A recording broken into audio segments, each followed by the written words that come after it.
आपका यूनिक प्रज्ञान यूट्यूब परिवार में हार्दिक स्वागत है, वंदन है, अभिनंदन है। प्यारे साथियों, अगर आप टीएसटी, पीएचडी, जीआईसी प्रवक्ता, एलटी ग्रेड के अलावा किसी वनडे एग्जाम की तैयारी कर रहे हैं जिसमें सामान्य हिंदी के प्रश्न पूछे जाते हैं, तो आपके लिए प्रैक्टिस सेट होने वाला है काफी लाभकारी। तो आज का यह प्रैक्टिस सेट हल करना प्रारंभ करें उससे पूर्व अगर वीडियो को पहली बार देख रहे हैं अथवा चैनल पर नए हैं तो कृपया चैनल को सब्सक्राइब, वीडियो को लाइक और अपने दोस्तों में शेयर करना बिल्कुल ना भूलें। तो बिना समय गंवाए प्रारंभ करेंगे पाठचर्या और देखेंगे पाठचर्या का पहला प्रश्न। के लिए किस कारक का चिन्ह है? के लिए किस कारक का चिन्ह है? और इसका उत्तर अगर आपने चयनित कर लिया संप्रदान कारक, तो विकल्प ख के साथ आप बिल्कुल सही उत्तर के साथ हैं। अगला प्रश्न है कि निम्नलिखित में से कौन सा शब्द विशेषण है? इसका आपको जवाब बताना है। और अगर इस प्रश्न का उत्तर अगर आपने चयनित किया है थोड़ा विकल्प घ को, तो सही उत्तर के साथ हैं। अगला प्रश्न है कि प्रिय विशेषण के साथ प्रयुक्त होने वाली संज्ञा कौन सी नहीं है? तो आप जानते हैं कि विषय आपका प्रिय हो सकता है, कवि प्रिय हो सकता है, मित्र प्रिय हो सकता है, लेकिन बैरी प्रिय नहीं होगा। तो अगर विकल्प घ का चुनाव आपने किया है तो बिल्कुल सही उत्तर के साथ हैं। अगला प्रश्न है कि चिड़िया आकाश में उड़ रही है, इस वाक्य में उड़ रही है किस प्रकार की क्रिया है? तो चिड़िया आकाश में उड़ रही है, यह अकर्मक क्रिया का उदाहरण है। क विकल्प के साथ आप बिल्कुल सही उत्तर के साथ हैं। अगला प्रश्न है कि कौन सा शब्द बहुवचन है? इसमें बहुवचन शब्द का चयन करना है। और अगर बहुवचन शब्द का चयन आपने विकल्प प्राण को किया है तो बिल्कुल राइट आंसर है, प्राण हमेशा बहुवचन में प्रयुक्त होता है। अगला प्रश्न है कि निश्चयवाचक सर्वनाम इसमें से कौन सा है? तो इसमें निश्चयवाचक सर्वनाम चयनित करना है और अगर आपने सेलेक्ट किया है विकल्प ग यह को, तो आपका सही उत्तर है। अगला प्रश्न है कि अनिश्चयवाचक सर्वनाम इसमें से कौन सा है? इसका आपको जवाब बताना है। और इनमें से अनिश्चयवाचक सर्वनाम आपने चयनित कर लिया विकल्प ग को, तो यह उत्तर भी आपका सही है। आइए प्रश्न संख्या 67 देखते हैं कि यह घोड़ा अच्छा है, इस वाक्य में यह क्या है? यह घोड़ा अच्छा है, इस वाक्य में यह शब्द क्या है? और आपने सार्वनामिक विशेषण बताया, तो बिल्कुल सही जवाब है आपका। अगला प्रश्न है कि भाववाचक संज्ञा इसमें से कौन सी है? और भाववाचक संज्ञा के लिए इस प्रश्न का उत्तर आपने क, ख और घ को छोड़ करके ग विकल्प लड़कपन को चुना, तो ग विकल्प इसका बिल्कुल सही जवाब है। अगला प्रश्न है कि निम्नलिखित में से किस वाक्य में अकर्मक क्रिया है? अकर्मक क्रिया आपको चयन करना है। तो इसमें अगर अकर्मक क्रिया का उदाहरण आपने सेलेक्ट किया है गेहूं पिस रहा है विकल्प क को, तो राइट आंसर है। अगला प्रश्न है कि नल बूंद बूंद टपक रहा है, वाक्य में बूंद बूंद क्या है? तो नल बूंद बूंद टपक रहा है, इसमें बूंद बूंद क्रिया की विशेषता बता रहा है, इसलिए क्रिया विशेषण है, विकल्प ग इसका सही उत्तर। अगला प्रश्न है कि स्त्रीत्व शब्द में कौन सी संज्ञा है? तो स्त्रीत्व शब्द में संज्ञा में भाववाचक संज्ञा है, विकल्प क इसका राइट आंसर। अगला प्रश्न है कि बुढ़ापा भी एक प्रकार का अभिशाप है, इस वाक्य में प्रयुक्त बुढ़ापा में कौन सी संज्ञा है? और इस प्रश्न का उत्तर अगर आपने चयनित कर लिया है विकल्प क भाववाचक संज्ञा को, बिल्कुल सही उत्तर के साथ है। अगला प्रश्न है कि भाववाचक संज्ञा इसमें से आपको चयनित करना है और भाववाचक संज्ञा के रूप में इसमें आपने करुणा को सेलेक्ट किया, क विकल्प आपका बिल्कुल सही जवाब है। प्रश्न संख्या 74 है कि निम्नलिखित में से कौन सा शब्द बहुवचन नहीं है? इसका आपको जवाब बताना है।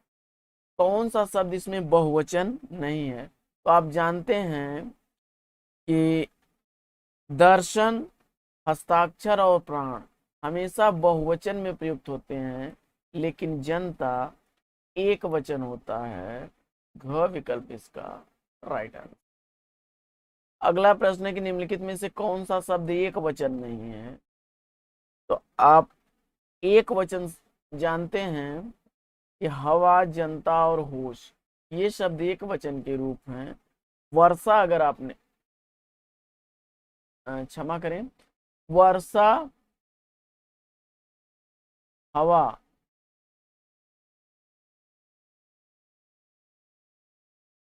और जनता, ये कौन सा शब्द एक वचन नहीं है। ये तीनों एक वचन है, आपको बताना है, यानी कि बहुवचन में प्रयुक्त कौन होता है। तो विकल्प घ आपका राइट आंसर हो जाएगा। यहाँ पूछा जा रहा है कि निम्नलिखित शब्द में कौन सा एक वचन नहीं है। तो आपका हवा, जनता और वर्षा एक वचन में प्रयुक्त होते हैं, और होश शब्द आपका बहुवचन होगा। विकल्प घ इसका राइट आंसर। अगला प्रश्न है कि संज्ञा के कितने भेद होते हैं। संज्ञा के कितने भेद होते हैं, इसका आपको जवाब बताना है। तो देखिए, संज्ञा के विद्वानों ने भेद में उनमें मतभेद है। सामान्यतः संज्ञा के लोग 5 भेद मानते हैं, लेकिन 3 भेद ही मूल रूप से माने जाते हैं, क्योंकि द्रव्यवाचक संज्ञा और भाववाचक संज्ञा, यह जातिवाचक संज्ञा का ही भेद कुछ विद्वानों ने माना है। तो विकल्प आप ख के साथ जा सकते हैं। अगला प्रश्न है कि निम्न में से कौन व्यक्तिवाचक संज्ञा है। इसमें व्यक्तिवाचक संज्ञा आपको चयनित करना है। तो इस प्रश्न का विकल्प अगर उमेश आपने सेलेक्ट किया है तो बिल्कुल राइट आंसर है आपका। बाकी सब जातिवाचक संज्ञाएं हैं। अगला प्रश्न है कि कौन सा द्रव्यवाचक संज्ञा है इसमें से। तो द्रव्यवाचक संज्ञा के रूप में आप सेलेक्ट कर सकते हैं तेल को। तो विकल्प इसका सही उत्तर है। अगला प्रश्न है कि समूहवाचक संज्ञा इसमें बताना है। तो गुच्छा शब्द और कक्षा शब्द दोनों ही समूहवाचक हैं। तो विकल्प ग के साथ अगर आप जाते हैं तो राइट आंसर है आपका। अगला प्रश्न है कि खटास में कौन सी संज्ञा है। खटास शब्द में संज्ञा आपको बताना है, और इसका उत्तर अगर आपने चयनित कर लिया भाववाचक संज्ञा, विकल्प क को, तो राइट आंसर है आपका। अगला प्रश्न है कि निजवाचक सर्वनाम इसमें से कौन सा है। तो निजवाचक सर्वनाम का उत्तर अगर आपने इसमें से चयनित किया विकल्प क आपको, तो राइट आंसर है आपका। अगला प्रश्न है कि संख्यावाचक विशेषण इसमें से कौन सा है। तो संख्यावाचक विशेषण के रूप में आपने चयनित किया है इसमें 12 क विकल्प को, सही उत्तर के साथ हैं आप। अगला प्रश्न है कि विशेषण की विशेषता बताने वाले शब्दों को क्या कहते हैं। जो विशेषण की विशेषता बताए उसे आप प्रविशेषण कहते हैं। विकल्प सही उत्तर। अगला प्रश्न है कि रूप का विशेषण क्या बनेगा। तो रूप का विशेषण अगर रूपवान आपने बताया है तो विकल्प बिल्कुल सही जवाब है। अगला प्रश्न है कि सर्वनाम के कितने प्रकार होते हैं। तो सर्वनाम के प्रकार अगर आपने सेलेक्ट किया है विकल्प ग, तो राइट आंसर है आपका। अगला प्रश्न है कि अनिश्चयवाचक सर्वनाम है। अनिश्चयवाचक सर्वनाम अगर इसमें से आपने चयनित किया है विकल्प ग, कुछ को, तो राइट आंसर है आपका। अगला प्रश्न है कि संबंधवाचक सर्वनाम कौन सा है। तो संबंधवाचक सर्वनाम अगर आपने चयनित किया है विकल्प ग, जो को, तो राइट आंसर है आपका। अगला प्रश्न है कि पशु शब्द का विशेषण क्या बनेगा। और पशु शब्द का विशेषण अगर आपने चयनित किया है पार्श्विक, विकल्प घ को, तो बिल्कुल सही उत्तर है आप। अगला प्रश्न है कि घनिष्ठ की शुद्ध अवस्था क्या है। घनिष्ठ शब्द की शुद्ध अवस्था आपको शुद्ध उत्तरावस्था आपको बताना है, यानी सुपरलेटिव डिग्री। तो इसमें आपने घनिष्ठतम सेलेक्ट किया तो बिल्कुल राइट आंसर है आपका।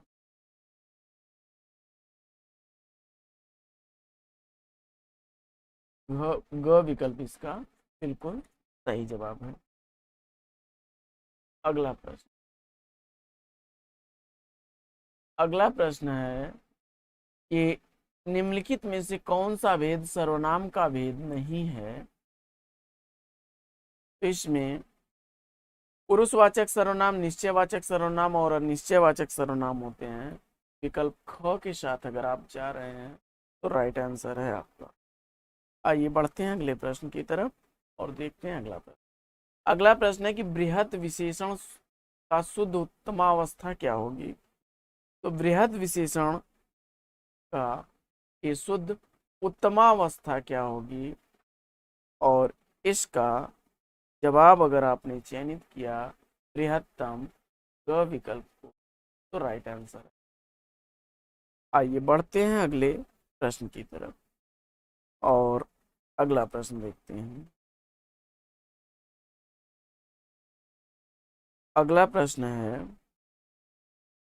निम्नलिखित में विकारी शब्द कौन सा है।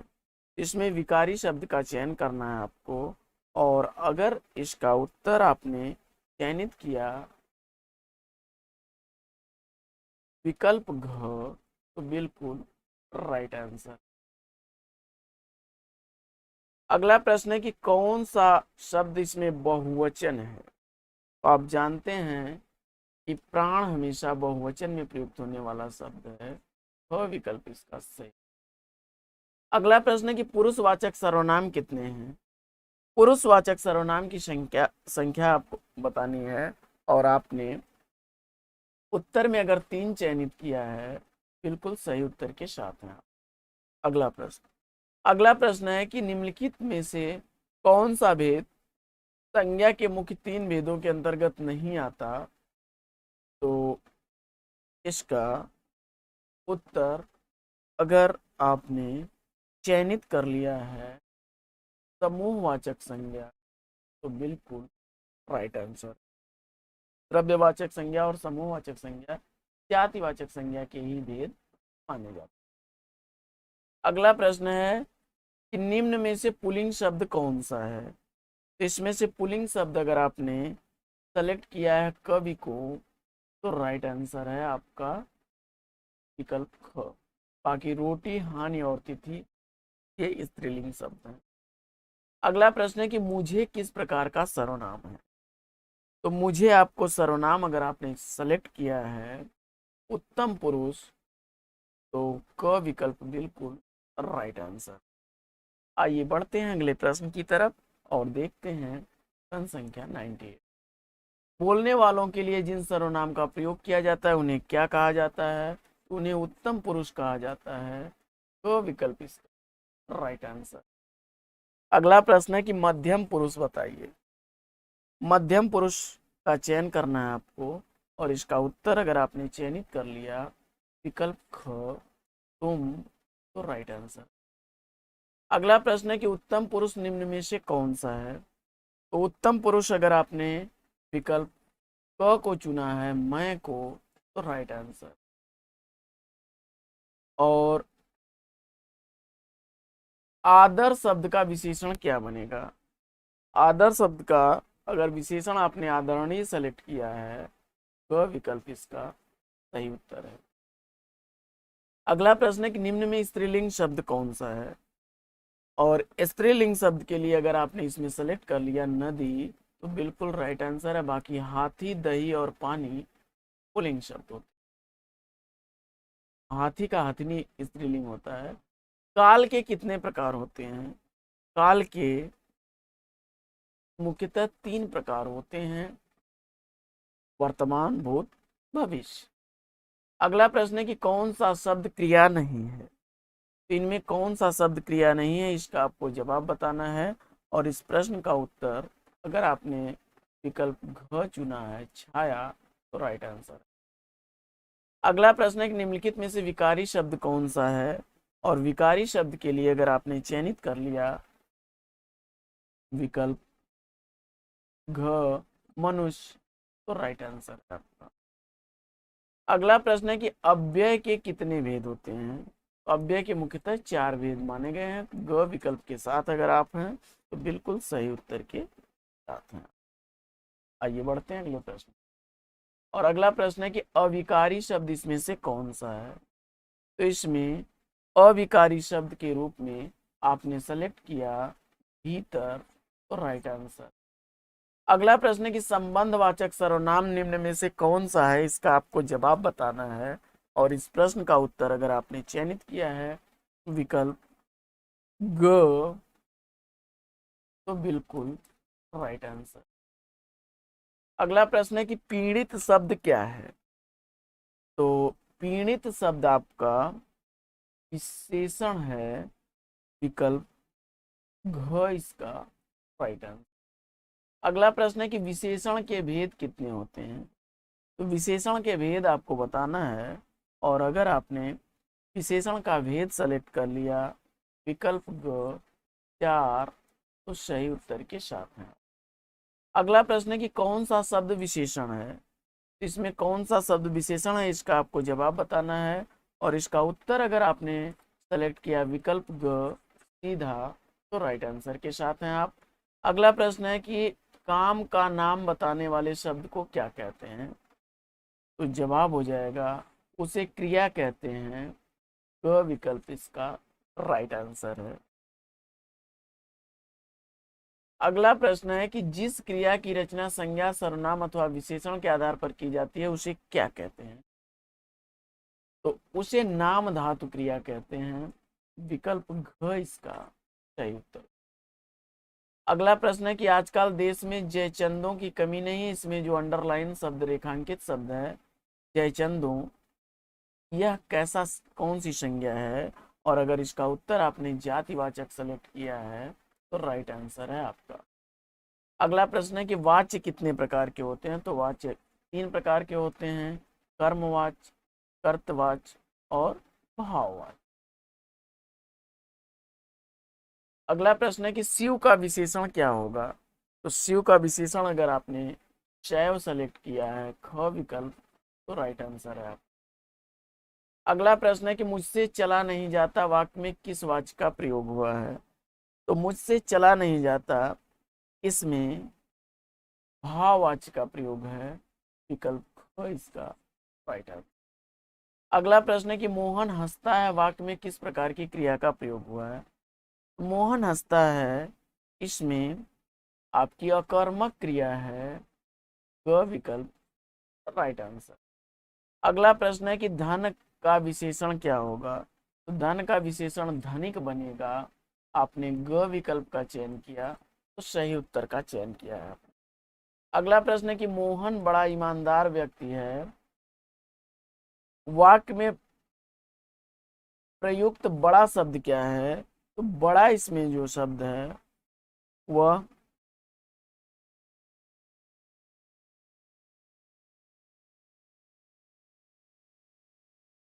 क्षमा करें, प्रश्न संख्या 119 में धन का विशेषण जो है वह धनी बनता है। विकल्प क इसका राइट आंसर होगा, कृपया सुधार कर लें। धन का विशेषण धनी बनेगा। क विकल्प इसका सही उत्तर है। और पढ़ते हैं आगे। मोहन बड़ा ईमानदार व्यक्ति है, इसमें बड़ा शब्द क्या है? तो यह प्रविशेषण है। विकल्प घ इसका राइट आंसर। अगला प्रश्न है कि वह धीरे धीरे चलता है, वाक्य में प्रयुक्त क्रिया धीरे धीरे क्या है? और इसका उत्तर अगर आपने चयनित किया विकल्प ख को अव्यय, तो बिल्कुल राइट आंसर। अगला प्रश्न है कि वह खाने लगा में किस प्रकार की क्रिया है? तो वह खाने लगा में किस प्रकार की क्रिया है इसका आपको जवाब बताना है और उत्तर आपने ग विकल्प सेलेक्ट किया तो राइट आंसर है संयुक्त क्रिया। अगला प्रश्न है कि कौन सा शब्द क्रिया विशेषण है? इसमें तो जो क्रिया की विशेषता बताए वो क्रिया विशेषण होता है और तेज आपने सेलेक्ट किया तो राइट आंसर। अगला प्रश्न है कि इसमें तत्कालिक वर्तमान का उदाहरण कौन सा है? तो वह जा रहा है, यह तत्कालिक वर्तमान का उदाहरण है। तो विकल्प इसका राइट आंसर। और अगला प्रश्न है कि क्रिया विशेषण के कितने भेद माने जाते हैं? तो जवाब हो जाएगा 4। विकल्प ख इसका सही उत्तर है। तो साथियों, पाठचर्या कैसी लगी कमेंट्स करके जरूर बताइए। तो आज की पाठचर्या में हम लोग लेंगे यहीं पर विराम। वीडियो अगर अच्छा लगा हो तो वीडियो को लाइक और शेयर कर दीजिए। चैनल पर पहली बार है तो चैनल को सब्सक्राइब कर लीजिए। फिर मिलते हैं आपसे अगले वीडियो में एक नए प्रकरण, एक नया टॉपिक, एक नए अंदाज में। तब तक के लिए लेंगे आपसे विदा। आपका जीवन मंगलमय हो। बेस्ट विशेष, बेस्ट ऑफ लक। जय हिंद साथियों।